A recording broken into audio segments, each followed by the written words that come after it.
Some people fall in love and still sleep. They still eat when they're hungry. They still finish a sentence even if someone hasn't texted back. They can feel affection without feeling urgency. They can miss someone without losing their center. I am not one of those people. For you, connection doesn't arrive quietly. It lands in your body. It tightens your chest. It sharpens your focus. It reorganizes your day around a single presence. Love doesn't feel like something you have. It feels like something you're holding together. And from the outside, people give that a name that never quite fits. Needy, too attached, too emotional, too much. But that's not what this is.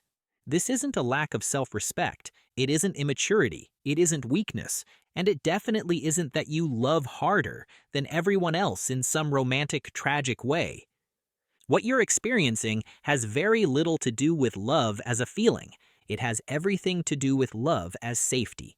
Because underneath the intensity, there's a quieter fear doing the driving. Not drama, not obsession. Fear. Fear of being left. Fear of being replaced without warning. Fear of becoming invisible once someone gets used to you. Fear that closeness is temporary and distance is the truth. So your system stays alert. You don't just feel affection. You track it. You notice shifts. You notice tone. You notice timing. Silence isn't just silence. It becomes evidence. A delayed reply isn't just a delayed reply. It becomes a verdict. A neutral change in energy isn't neutral anymore. It becomes a warning. A isn't just A. A becomes the beginning of B, and B always ends in loss. This is the part people rarely see. They see the checking, the overgiving, the emotional availability that never seems to turn off. They don't see the constant interpretation happening underneath, the mental scanning, the private calculations. They don't see how exhausting it is to be this attuned all the time. Psychology has a name for this pattern. It's often called love addiction, but that phrase is misleading because it makes it sound like you're addicted to people, or romance, or intensity. You're not. You're attached to regulation. Love addiction isn't about wanting someone. It's about needing the feeling of connection to keep your nervous system steady. When closeness equals calm and distance equals danger, the bond becomes the stabilizer. This usually starts early, not because anyone failed you in some dramatic way, often because care was inconsistent. Love arrived, but unpredictably. Attention came, but it could disappear. Warmth existed, but it wasn't always reliable. So your system learned a rule. Connection must be maintained, not enjoyed, not trusted, maintained. And maintenance requires monitoring. This isn't a personality flaw, it's a survival strategy. Your nervous system learned that staying emotionally close meant staying safe, that tracking another person's availability was necessary, that relaxing into certainty was risky. So you adapted. You became highly perceptive, emotionally literate, quick to respond, quick to repair, quick to adjust yourself to preserve closeness. And it worked. Until it didn't. Because in adult relationships, this strategy creates a strange irony. The more you monitor, the less present you feel. The more you prioritize the bond, the less space there is for you inside it. You may give before being asked. Stay when you're unsure. Explain yourself too quickly. Hold back needs so you don't seem like a problem. Not because you lack boundaries, but because boundaries feel like separation. And separation still feels unsafe, so you keep the connection alive by shrinking yourself inside it.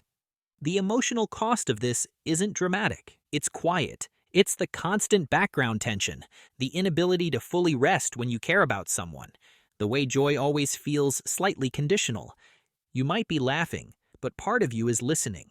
You might be close, but part of you is bracing.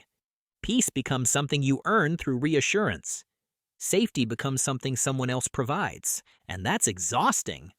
What's harder to see is how this pattern often disguises itself as strength. You might look independent, capable, self-controlled. You might pride yourself on not needing much, on being flexible, on being understanding, but underneath that restraint is vigilance. You're not detached, you're contained, you're managing intensity, not lacking it. And here's the part that matters most. You are not broken. This pattern didn't come from selfishness. It came from instability. It formed because at some point, closeness felt uncertain enough that your system learned to hold on tighter. That adaptation kept you connected. It kept you bonded. It kept you from being alone when alone felt unbearable. There is intelligence in that. People with this pattern are often deeply loyal, emotionally nuanced, capable of profound attunement. You notice when something's off. You care deeply about repair. You value intimacy not as an idea, but as a felt experience. Those are not flaws. They are capacities that developed under pressure. Healing this doesn't start with stopping the behavior, or loving yourself more, or forcing independence. It starts with safety, with teaching your nervous system that connection can exist without constant vigilance. That distance doesn't automatically mean abandonment, that you don't have to earn presence by disappearing inside it. This isn't about fixing yourself. It's about updating old rules that once kept you safe. Rules like, if I relax, I'll lose them. If I need too much, I'll be left. If I don't monitor, something bad will happen. Those rules made sense once. They just don't need to run the show anymore. And you don't have to rush that realization. Awareness alone is already a softening. If you see yourself in this, not as a diagnosis, but as a pattern with a history, then something important is already shifting. You're not failing at love.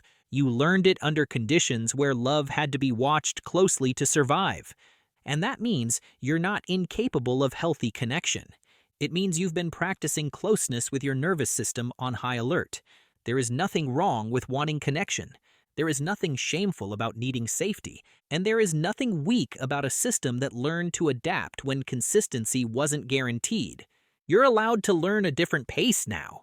One where love doesn't feel like something you have to hold together with your breath held. If this resonates, you don't need to do anything with it yet. Just let it land. Recognition is the first form of relief. And you're not alone in this.